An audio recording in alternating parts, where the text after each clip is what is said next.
society's just done a terrible job of framing things for us, and it keeps people average. In what ways do you see owners using this book for leveling up their team? Employees could be earning a lot more. The problem is they're not in a world that's training them to be anything other than average. I think people are just going to take you and put you in their pocket for all these conversations, but luckily you have the book for that. Sitting here with Mike Arce. Mike, so awesome to have you here. It's been cool just getting to know you the past few months and learn more about you. And I know you've been working this book for a while. Tell us where the idea of this book came from. So it was kind of an accident a couple different times.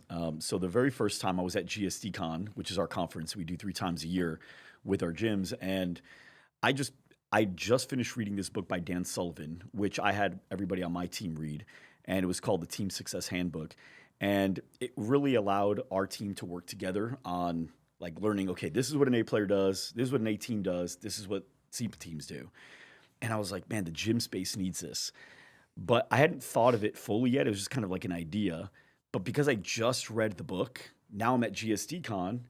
And so it's like bias. It's right in front of my mind. So a couple things came out while I was speaking, and it came around that. And there was a few things that I had said that afterwards I had owners of the gym come up to me and say, hey, just what you said in that last talk, it made it worth me bringing my employees. I had other people say that I wish I brought my employees to this. They needed to hear this. When can I get the recording? The next day I had people on my team say the same thing, that they had people go up to them about the same stuff.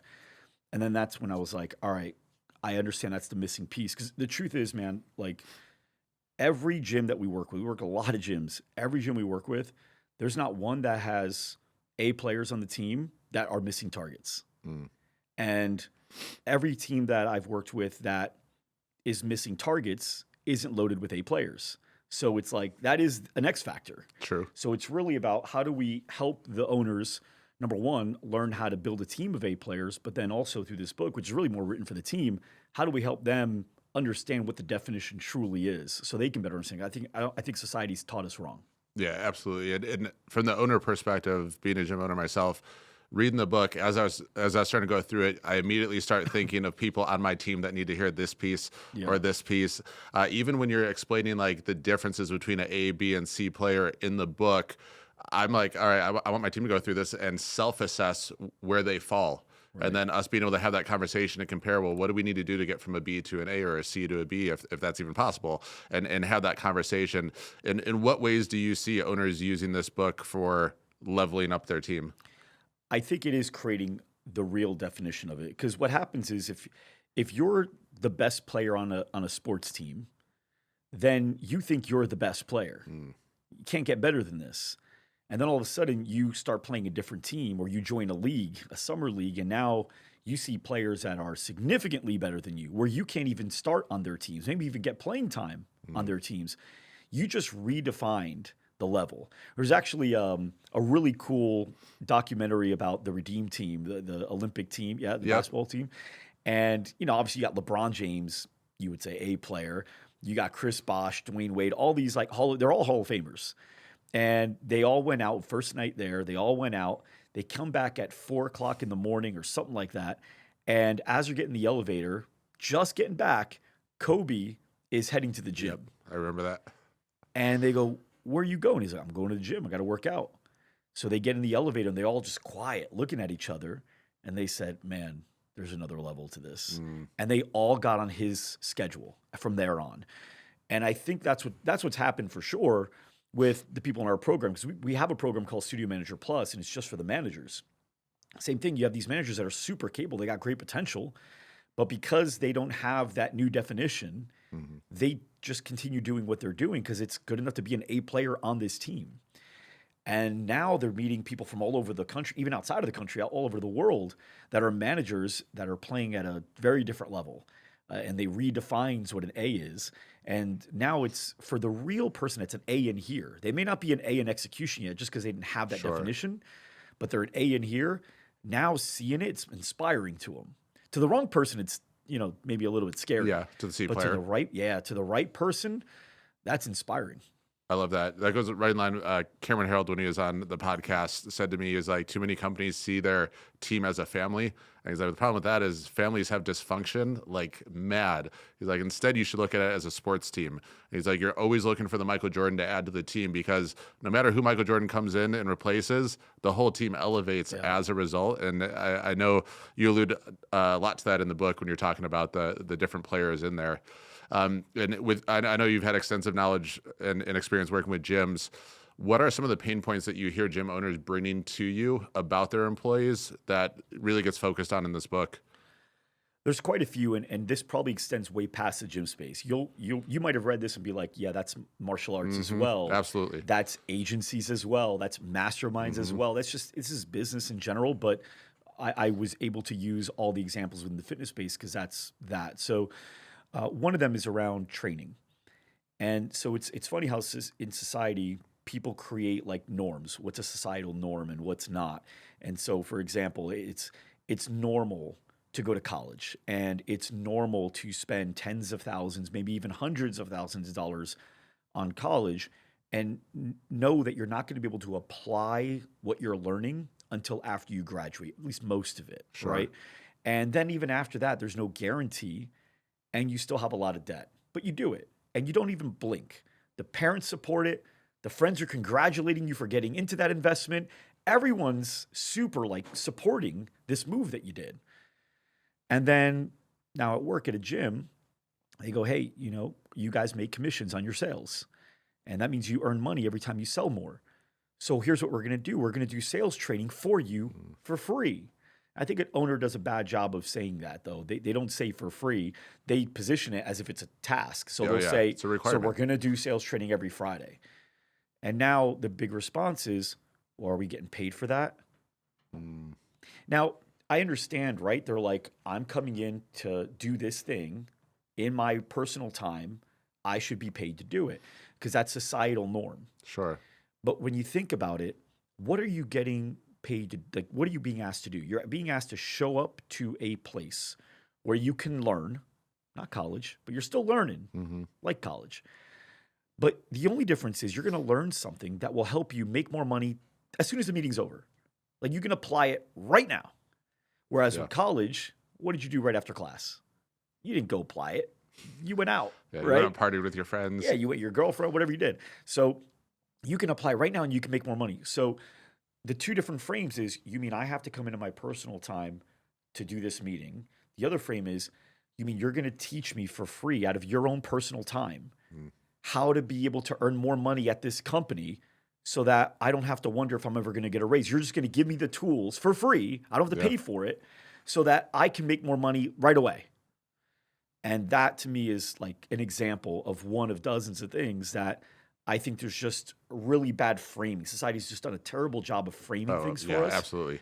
And it keeps people average. That's why the average American's not making more than $48,000 a year. It's why. In a world where you have plenty of money, plenty of opportunity, employees could be earning a lot more. But the problem is they're not in a world that's training them to be anything other than average. What I love about the book too, I know it's made for the team, but from the owner perspective, even me listening to it, I'm like, this is a guide of owners of really how to speak to your team as well. And how to just set up the right conversations to lead the company in the right way. And one of my favorite parts that I heard was you were talking to the employees and you were pretty much like, hey, your job is to get the owner out of operations like as quickly as possible, and always asking, what can I do to help, or what can I do to get to the next level? And that's something that 99% of owners aren't going to think to actually explain to their team, that like, hey, I need you to help me get out of the day-to-day so that I can focus on things that are moving the needle even bigger and also provide you guys more opportunities. And what other aspects of the book do you feel like really sort of hit on just giving the owners the guideline on, hey, this is what you need to actually talk to the employees about and talk to your team about to keep them motivated? Well, I want to stay on that other point because I want the owners that are watching and I want the employees that are watching to take the analogy I'm about to share to really understand what I'm saying here. So you've been on a road trip before? Yeah. And a road trip where it's a long road trip. So maybe you brought stuff to like make sandwiches on the way, right? Okay. I've been on those before where it's like a 6, 7, 8 hour road trip. And so there's cold cuts in a cooler and there's some bread. And then somebody in the car is going to make the sandwiches and then we eat it while we drive. We're not stopping. Okay. I want you to imagine that you're the driver and you got like 4 of us in the car with you. You're the driver. You're the one leading us where we're going. You're the only one that knows how to get to where we're going. And we've all decided to jump in this car with you because we believe that you know how to get there and get us there safely. You just so happen to have the most experience making sandwiches. So now you're going to be the one that makes the sandwiches while driving, which means if you're focusing on making the sandwiches, what are you not focusing on? Driving. So who's looking at the road? Who's making sure that we don't hit certain things? Who's making sure that if there's a new shortcut or if there's a new street that we have to go down in order to get to where we're going, we're paying attention. We're going to take the right road. Who's making sure that the GPS, like we're following the plan? Yeah. Who's making sure of that? If I'm making the sandwiches. So what's important is somebody in the car has got to go, dude, give me the stuff. I'll make the sandwich. And if the owner is arrogant enough to say, dude, but I make them, well, I know how I make them. I know how I want them. We'll get better if we get to do them. We just got to do them. And this is a big challenge for both. Because what happens is you have the reason the owner usually gets in the business is one of 2 reasons, sometimes both. One, they're in momentum. They've been doing it because they started this thing without these employees. So they've been doing it. And so they're just in a rhythm, right? It's habit. The other one is they don't trust the team to do it as well as them. Why? Well, because there's some level of evidence. I've been doing it. I know the outcome. I've seen you do it, or I kind of have an idea of your competence. And I don't know if you're going to be able to match my level right away. Okay, so guess what happens? You do it as the owner. Now you get another repetition in. Repetition is a mother of skill. So you just got better.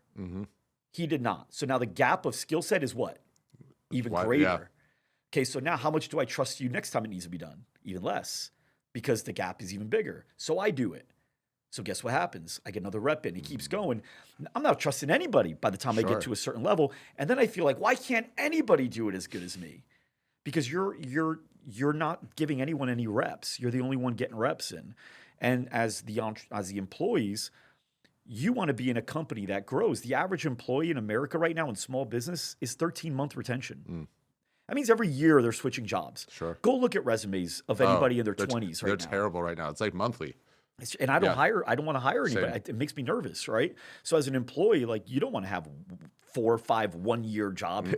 It's one of the things. I don't even look at where you went to college. Funny enough, I don't even care where you went to college. I want to see how long you've kept the job and if you've moved up throughout it. That's what I want to know. And so now you got employees here that they're not developing. It's better to go, hey, I am going to work at this company, and I want to work at a great place, right? That's what everybody says. I want to work at a great place to work. Everybody says that. Instead of looking for the green grass, water your own grass. Yes. So I'm going to go to the owner. I'm going to say, hey, I want to do this. And if he says, no, it's better I do it right now, fine. Can I watch you? Can you teach me how to do it? I'll come in later, teach me how to do it. I want to do it.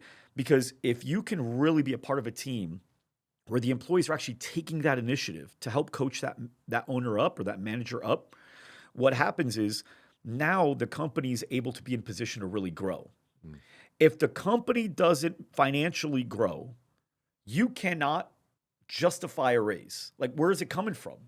It has to come. Like, it has to come from somewhere. Small businesses have endless money, Mike. No, yeah.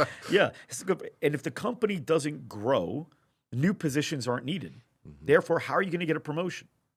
If the company doesn't grow, it won't need to add multiple locations, where are your opportunities? So instead of looking for a place where everyone else does something so well that you can ride the coattails of great opportunities, forget that. I'm going to make my own. And I'm going to just create my own opportunities by taking charge. And so I think it's important that employees understand that not only should they take initiative, but it's actually very much appreciated by the owner when they do. Yeah, and you and I were talking about it at dinner last night too, about the challenge with some employees just always comparing where they are right now to where everyone else is. If someone at their age has a higher paying job, they automatically think, well, I should be making that also. I should go look around and find some place. But the reality is, and you probably know this from employees that have left, the grass isn't greener on the other side. And I've had people, I've been fortunate that have left And then 2 months later, I get a call and they're like, dude, I did not realize how good I had it. Yeah. And one of them worked out, came back, was awesome. But I think that's a great message for anyone reading this book, especially someone young coming up and maybe new to a career as opposed to a job. And being able to frame that right. And the other thing in your book that I love is you talk about accountability and ownership. And I was talking to a gym owner earlier today, and when I was talking to him, he goes, man, these Gen Z guys, he goes, they don't take responsibility. It's just like talking through it. And I was like, man, you got to read Mike's book. I was like, well, here's the thing. The irony in that statement. Oh, 100%. Yeah. Right. Because you're blaming these guys for not taking responsibility. And so what could I have done? Exactly. And Right, that's what so it should have been. There's this a Russian author, Dostoevsky. He wrote the book Crime and Punishment and The Brother, and he's like a philosopher as well. So he had a lot of really great ideas on perspective. And there was extreme ownership, but there's also radical accountability, which basically says I not only should take accountability for all of my actions, but I should take accountability for all of everybody's actions. Sure. So if you didn't take accountability, I might ask myself, what did I do that didn't help this person understand how to instinctually take accountability or find ways to accountability? How could I have done that better? You know, if somebody talks to you a negative way, what did I do either prior or in the moment that possibly put them in a position where they felt they could talk to me like that, or they, you know, I kind of triggered them. What could I do? So with the with that example of, you know, the employees that they find another employee that gets paid more. I think there's another thing, and I talk about this perspectives throughout the book, like different perspectives that I think need to shift, the societal norms. And one of the things that you hear a lot of things, but one of them is, I know my worth. And that's really rough because no, you don't. Neither do I. Sure. There's no such thing. Yeah. What's a house worth? What someone will pay. Depends on the buyer, depends on the location, depends on what's, you know, how old a lot of the stuff in the house is, right? This bottle of water, what would you say this bottle of water is worth normally? $2, $3. $2-3, right? What if you hadn't had water in a week? Yeah, I'm going to pay whatever I need to. Yeah. What if it's like 2 weeks, 3 weeks, and your throat is bleeding and you just need, and you can't find it anywhere? It's the only water around. What are you giving me? Whatever it takes. Whatever it takes. But I thought it was $2-3. It depends on the buyer, and it depends on this, how rare it is, right? So as an employee, are you doing rare level effort? Smart way to think about it. Are you doing something that everyone else is kind of doing? Are you leaving around the same time most people generally leave? Are you showing up around the same time most people generally show up? Are you taking generally the same amount of lunch? Are you coming prepared about the same amount as everybody else comes prepared? Are you engaging in meetings about the same as everybody else is engaging in meetings? You know, we all want this really fun culture, and we don't realize that we contribute to the culture. We all want to be beneficiaries of a culture, but we don't want to be contributors to the culture. I've had people that have said to me, they go, hey, Mike, I feel like these meetings are a little boring. Like one of the meetings that we had. And I said, yeah, I agree. And they go, do we need to have them? And I go, I don't think we need to have a meeting. And I don't even think it's about the meeting. But can I ask you a question? Yeah. How did you engage throughout that meeting? What was your engagement like? And he goes, I didn't really say anything. Yeah. Does that contribute to a boring meeting? Or does that contribute to a more fun, engaging, powerful meeting? Yeah. It contributes to a boring meeting. So were you a contributor or a victim of the meeting being boring? And he was like, I get it. So we want the meetings to be more fun. How are you showing up to the meeting? How are you holding people accountable? How are you holding the standard at the gym or at the whatever business you're working at? How are you holding the standard? Because if you want to work at a place where you're like, this place is awesome, are you contributing awesome? Yes. When you're on a team of 1,000 employees, I get it, fine. What difference can you really make in the culture as a person that just started? But when you're on a team of 10, 15 employees, 20, I mean, even 20 employees, you're 1/20th of the staff. Like that's 5% of the staff right there. That doesn't sound like a lot maybe, but it's like, give me 5% of all your money. You're like, that's a lot. Yeah. Right? So I think people, and the best thing is it's infectious. And the reason it's called the standard is because once you start showing up early to meetings and you're engaging more, that raises the standard of everybody else. When you are not leaving at 5 and the other employees see you and they go, hey, are you heading out or what? I'm going to get a couple more things done for reading. I kind of want to get the sales thing down. What? Just do that tomorrow. Ah, man, tomorrow I'm going to do it too. Right? Once you do that, it gets other people to start questioning themselves. Sure. When you run to the phone because the phone's ringing, oh, if you run to it, that phone's not going to ring off the hook by many more people. Maybe the C players, but the cool thing is it helps you weed them out. You know who's who. Yeah, absolutely. So I think it's important that people know, the grass is green where you water it. And it goes back to that Kobe analogy from earlier. It's like you set the tone and the pace and all of that, and then the rest of the team starts to follow, or they don't, and then it becomes very easy to tell who's long-term, who's not. The other thing about this book that I noticed you have in there is owner mentality. And I think this is something that a lot of owners I talk to do a terrible job actually explaining to their team, like the why behind things, why they make the decisions that they make, and all of this. So, talk to me about how you approach this in the book and get team members to understand owner mentality. Well, this also came up. This wasn't something I even thought of. I learned later how cool it was and how powerful it was. There was this person that's one of our. His name's Chewy. He's a manager for one of the gyms that we have in our program, and I thought he was the owner.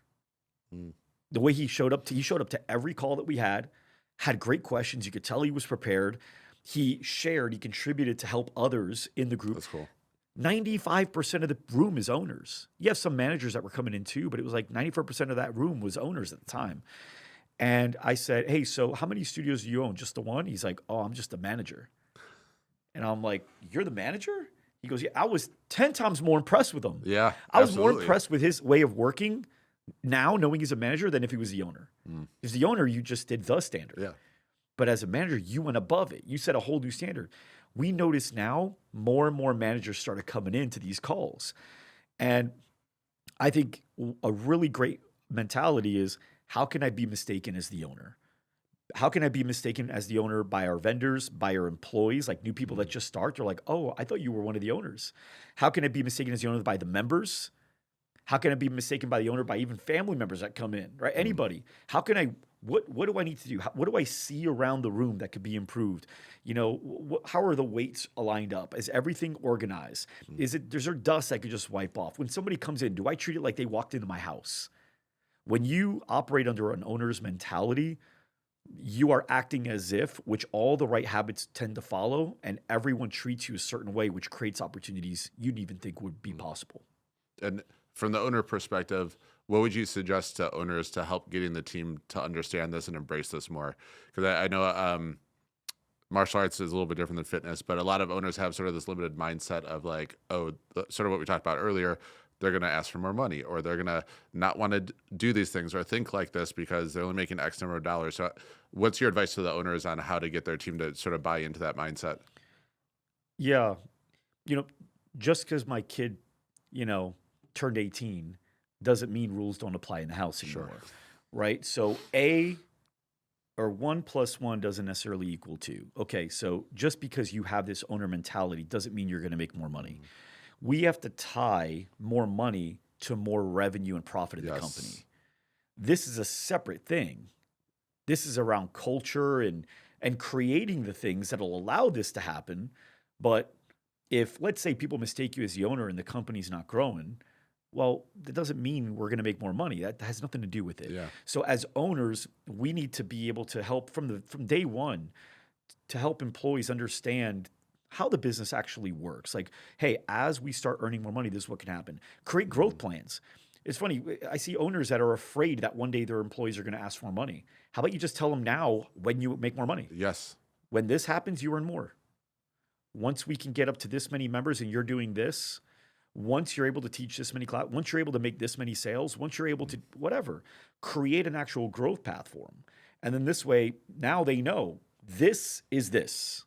This is when I move out, not when I'm 18. When I move out, I don't have to abide by the house rules because I got my own house. Sure. Right? That's what my son knows. He doesn't identify turning 18 with now he doesn't have to wash the dishes on Tuesdays and Thursdays. Sure.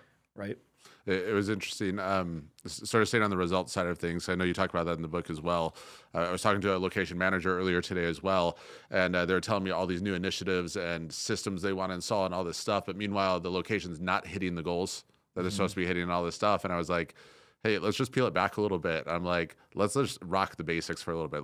Let's go through this. How do you recommend owners really hit home that, hey, the results do matter?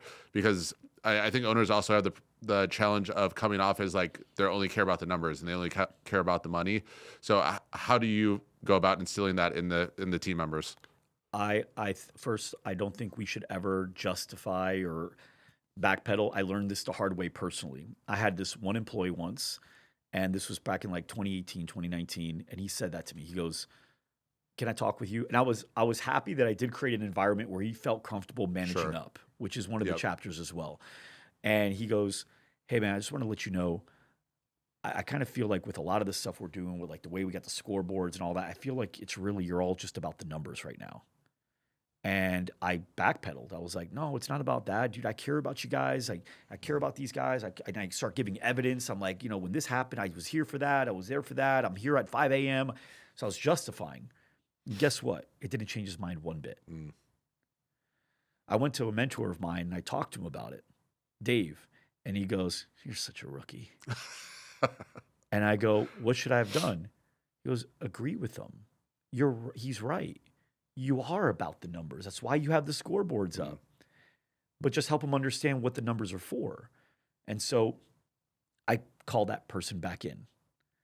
And I said, "Hey, listen, I wanted to have a meeting with you. I felt like I messed up on that meeting. I think you just took me by surprise. Yep. And I didn't know how to respond well. But I thought about it, and I wanted to address what you said. You said I'm all about the numbers." And he goes, "Yeah." I go, "I am.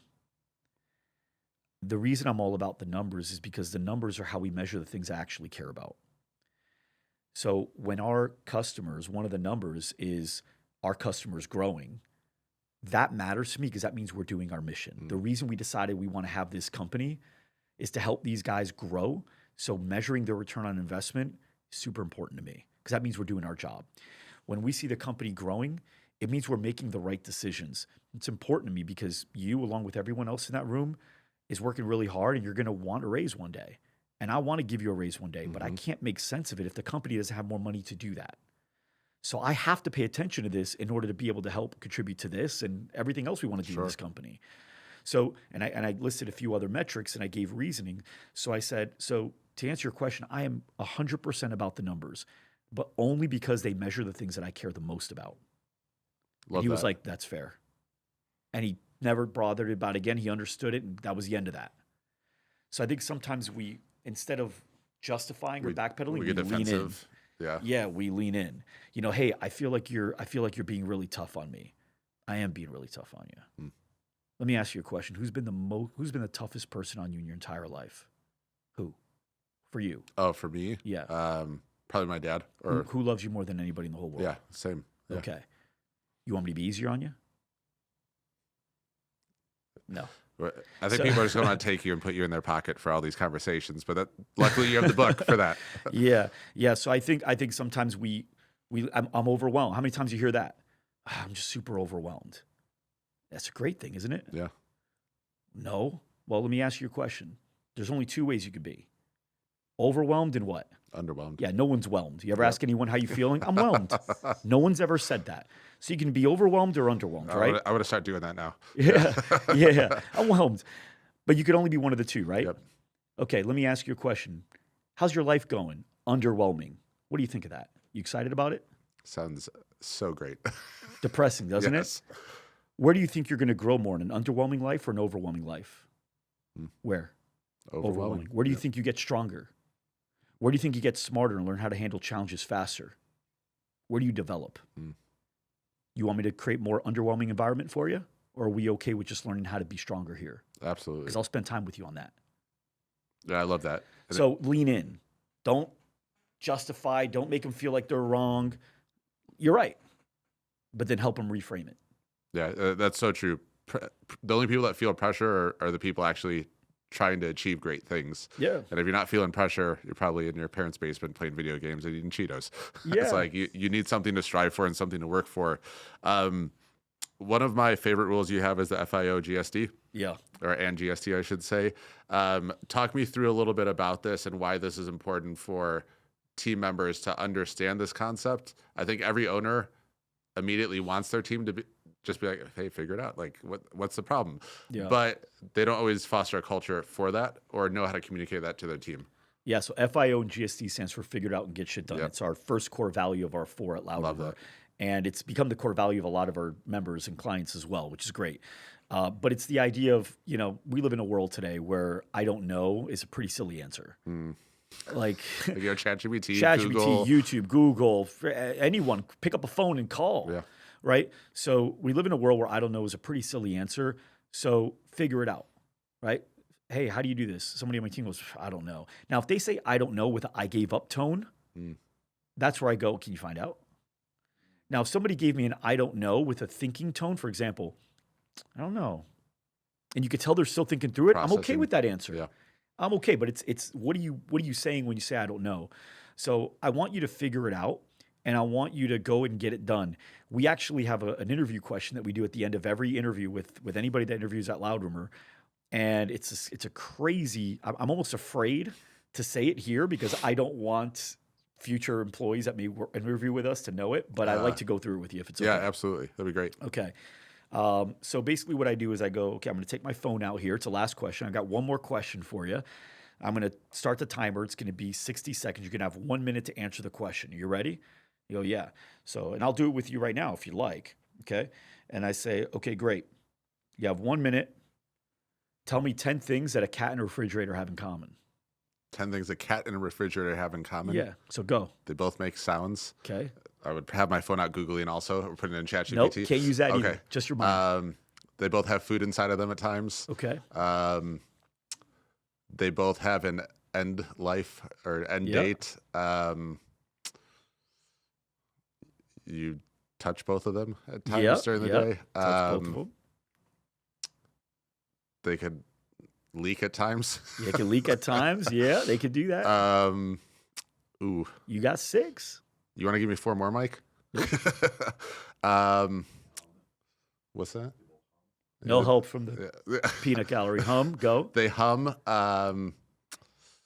They both can have weird smells coming out of them at times. Yep. They're comforting. Comforting, yeah. They will distract you at times. Distract if you you 10. Now, here's the deal. You got 10. Truth is, I don't care if you got 1. Yeah. I don't care if you got 50. That is not the scoring system. It's did you give up? You know how many people I've asked that question in 10, 15 seconds in? Worse, 55 seconds in, they'll go, I don't know. And they just sit back. I don't know. And that's it. They call it. That's the end of that interview. Yeah. That's the end of that. I don't need you to know everything, but I need you to be committed and determined to go figure it out. Sure. And right there, that tells me that even if they got 1, but they're like, I've had people that only had 1 and they're like 55 seconds and they go, give me 30 more seconds. That's the one I want. Yep. I want that guy over the guy that had 9 and quit at 50 seconds. Make sense? Yep. No, that's awesome. So that's to figure it out and get shit done. Also, it's got to be just entertaining as hell to watch. It sucks sometimes because sometimes I'm really excited about a candidate and I'm like, this person's going to be a stud. And then they give up. And I'm like, no. Because how many times have you hired someone and you thought they were going to be great and they weren't? Oh, yeah. Happens. And how many times you hired someone and you thought they were going to be okay, pretty good, and then they ended up being incredible. Somebody you hung on to for 8 years, like Patrick on my team. I thought he was going to be good. I didn't know he was going to be as good as he was. So that for me helps me understand at least how committed you are to getting better. I freaking love that. Now, a question for you on that question, is that like all the time? Like they give up no matter what? Done. Like they could nail the rest of the interview and you're like, I mean, it's our first core value. Yeah. That makes total sense. If you can't figure it out and get it done, or at least fight me for that extra second, then you're on the wrong team. And it doesn't make you a bad person. I talk about this in the book as well. Being a bad fit doesn't mean you're a bad person. Oh, sure. I believe I'm a good person, but the Lakers shouldn't play me tomorrow. It has Nothing to do with me being a bad person. I would be a disaster. Mm. I'm not a good fit on that team. So this person that maybe failed my test is probably the person that's going to take some other company to a whole other level. Sure. Just not this one, because we have different values.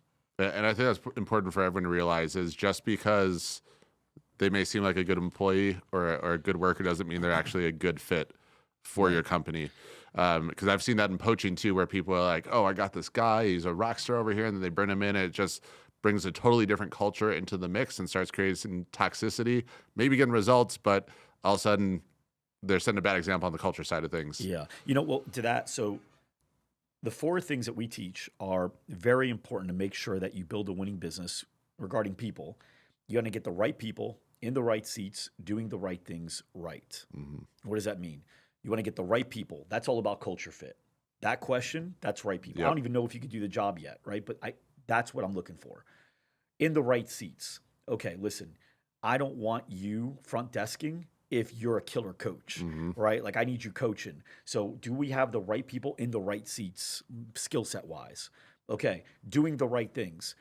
Are we working on the things we should be working on right now? Like, why are we hanging up retail when we got leads that haven't been called Yes, yet? thank you. Why are we focusing on getting new leads when we got 80% retention? We're losing 20% of our members every month. So are we working on the right things right? Meaning, okay, let's say we decided we need to go get more leads. Well, are we doing it right? Or are we just going from agency to agency to agency? Well, that's not the right way to go about it. We're working on the right thing, but we're not working on it right. Yes. So you get the right people in the right seats doing the right things right. When you do that, that makes it a hell of a lot easier to be successful. Yeah, I love that. I love that you have intentional and strategic guidelines for owners to follow in that process. I think that's so helpful. I was surprised by how many owners I found out that just sort of winged the interview. They started what? Or they just wing, like when they interview someone, they just sort of wing it, or they just like search on Google best interview questions. I'm like, that might be for a totally different company. That is a totally different thing that has nothing to do with your culture. Yeah. So I love that you've outlined that. You told me a while back about the David story in here, and I think the chapter is what? Who's your David? Yeah. Can you? I don't want to like give away anything. So I actually heard this story at church. My pastor said this as an opener, and I was like, ooh. And I totally stole it. And I told him I was like, I'm using this at my event. And I opened one of our most recent GST con, I opened with it. And so basically the idea goes, it's 1501, and we're in Florence, Italy. And there's this giant block of marble, and it's just sitting there in Florence, Italy. And, you had different artisans that came by to see if they could do anything with it, because it is a gigantic piece, but everybody just thought it was too flawed, too many gaps and pits and holes. Couldn't do anything with this thing. And so he just left it there for 40 years. And then this guy came along, reasonably good artist named Michelangelo. And he actually took a look at this thing, stared at it for a while, and then took out his chisel and his hammer, and he just started chiseling away for 2 years. Painstaking work, just chiseling away. And he finally created what's known as the greatest sculpture of the human form of all time. Crazy how detailed it is. Yeah, and it's Michelangelo, or it's the statue of David. And so then later on, somebody asked him, hey, how did you create such an incredible masterpiece out of this block of marble that everybody deemed as too flawed, too imperfect to do anything with? And he said, well, I started with this vision of David in my mind, and then I just carved away everything that was not David. And so when I heard that, I got chills. Yeah. And I brought it to the team into the conference, and I basically had everybody close their eyes. And so for everybody that's listening or watching, either way, you can close your eyes. And I said, listen, I want you to think of who you actually want to be 5, 10 years from now, 15 years, whatever your line of vision is. And not who you think you could be, not in the realm of reality, but like who you actually want to be. If you could really get there, you could push a button, you can get there. What time are you waking up in the morning? And what do you do when you wake up? Who are you hanging out with? Who are you having conversations about? And what are you talking about? Are you reading? What are you reading? Are you working? What does that look like? When you walk into work, what's it look like? What's it feel like? What do other people like refer to you as? What do they see you as? When you're having conversations with your spouse or your employees or your coworkers, how does that look? What does that feel like? And then I said, okay, now that you know who you want to be, I want you to think of everything in your life that is not that. What are you doing on social media that is not that? What are you reading that is not that? Who are you hanging out with? I mean, some people, we need to carve away people. Yes. Yep. Right? Who are we spending too much time with? And it doesn't mean cut your friends off. I still have friends that are like, little wild, yeah. little wild. I still have from back in the day. Sure. But, I don't talk to them 4 or 5 times a week. And not because they're bad people, but just because what they're focused on in their life isn't where I'm focused. And therefore, I'm going to adopt, the probability of me adopting their mindset is higher than them adopting mine. And the reason is because negativity is so much more powerful than positivity. Sure. And I talked to my kids about this. I just talked to a friend about this when she was saying, I think I can change her. She had an employee that was super negative. I mean, just like you could not, this person was real negative. She's like, I think if I just spend more time with her, I can get her there. And that's a big mistake by owners. They think we could change people. We're so confident. Yep. And I said, you're never going to be negative one-on-one. You need like 5 or 10 on one. And I gave the example. I said, I want you to imagine, like, what's your favorite sports team? She said, the Broncos. I said, Broncos, your favorite sports team? I go, yeah. I go, how much do you like the Broncos? She goes, I love the Broncos. I said, okay, great. I want you to imagine the Broncos made it to the Super Bowl. And if there was anybody you can go to the Super Bowl with, who would it be? My dad. I go, okay, you got to go to the Bronco game Super Bowl with your dad. And here we are. There's 10 seconds left, and your team pulls off a miraculous touchdown to win the game by 1 point. Now, let me ask you a question. How are you feeling at that moment? You got the best seats in the house. You're with your dad. Broncos just turned it around and won the Super Bowl at the last second. How are you feeling? She goes, oh, my God, I'm going bananas. I go, could you feel any better? She goes, no. I'm like, are you totally hyper? She goes, yeah. I'm like, it's the greatest moment in the world. She said, can't be better. And I said, okay. Now, as you're jumping up and down, just seconds after, you feel the vibration in your phone, and you're assuming it's your friends cheering you on. So you look with a big smile, and it's somebody that you know saying that somebody really, really close to you just died. You still jumping up and down? She goes, no. I go, are you still celebrating? She goes, no. I'm like, what are you doing? She goes, I'm leaving to go talk in the hallway. Yeah. I said, okay, now I want you to imagine you're at a funeral for somebody that you really care about, and you're crying, and you get a notification that the Broncos just won the Super Bowl. You caring? She goes, no. I go, your state's not changing because negativity is so much more powerful than positivity. So you'll never win one-on-one with a negative person. You've got to make a decision. It's just not the right person. Yep. This is such a good way to frame it also and make it easy to understand. I know you got like these analogies for days. So I love how you phrase things, because like when I'm thinking about employees that are going to be reading this book or team members reading this book, there's going to be a lot of young people reading this book for the first time. It's for them. Yeah. And that's why I think, like, even when I was listening to the sample you sent me, I was listening to it and I was like, man, it's phrased in such an easy way for my team to understand if I go through this with them, which we absolutely are. And I can see, like, I would recommend owners doing like a chapter a week with their team, coming together, talking about how we can actually implement this in the workplace to bring the gym to a higher level. And I think just from going through the book with the team, there's gonna be a ton of breakthrough moments for your team that come from this, because a lot of the things in this book are things that owners in their head have thought about, but they just don't know how to actually bring it out in a way that makes sense to their team. Or they think it's like, well, it's going to be coming from the boss. So, of course, like the boss is going to be telling them to do that. Or the pain points exist, and they just think employees suck, which is not at all true. Like, who's built anything great without an employee? Oh, absolutely. And if you have a bunch of employees that suck, what's the common denominator there? Yeah. Right? Great. Yep. So, no, I think this is such a blessing for any business that goes through this with their team. When you are going through this book, I know there's a lot of stories and things in here. My question for you is, what ways do you recommend for owners to go through this with their team? Do you think they should sit down and do it together? Should they just give it as a gift? My vision was the way me and my team did it. I wanted to write a book that emulates how me and my team went through One for Us, which is we all took the book, and the chapters are short. Like, this book is a 90-minute to 2-hour read, depending on your reading speed. So it's a quick book. And each chapter shouldn't take longer than like 5 to 8 minutes. Some chapters could take you 2 to 3. So you're talking like by the time you finish eating your sandwich, you should have the chapter read. So if you're eating breakfast, you can read it while doing that. So my vision was the owner or the manager or maybe even the employee says, hey, let's read a chapter a week on our own and come back in a meeting to discuss our own takeaways.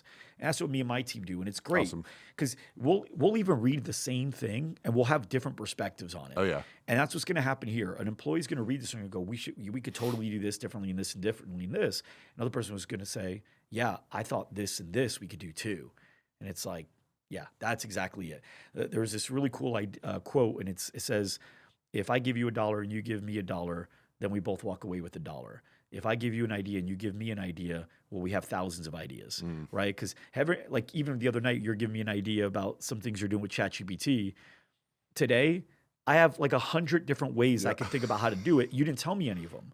So even though we shared an idea, that opened up a world of opportunity for me and different ideas. And so that's what I think people are going to get out of that style of reading it together. So where can people go to get the book? Because I know I'm going to buy it for my team, and I know a whole bunch of other people listening to this are going to buy it for their team. Where's the best way to do that at? You can go to standardisyou.com. You could also just get it on Amazon as well. Awesome. Love that. Thank you so much for making this book. I think it's going to benefit tons of studios, gyms, businesses, companies. And I think it's something that no one else has done yet. I haven't seen a book like this so specific to benefiting the team that, man, thank you for doing this. Everyone's writing a book for marketing and sales and scaling and all that. And what I've learned is 90% of those books aren't even getting read anyway. And nobody's built the thing for the people that are actually on the ground floor. That imagine if they all do their jobs really well, it's a lot easier for you to have the time to read those other books or even just figure it out on your own. So I think this was a very important book. I wrote it more for my members, but it just makes sense to share it. Yeah, and the thing I love about it too is like your A players will have a lot of this mindset already, but everyone struggles getting the B and the C players to step up to that same type of mindset. And like this is the blueprint for making that happen. 100%. Yeah, awesome. Thank you so much for being on the podcast, and thank you so much for creating such a great product that I know we're going to be using. Hey, thanks for having me on, brother. Absolutely. Thanks, Mike.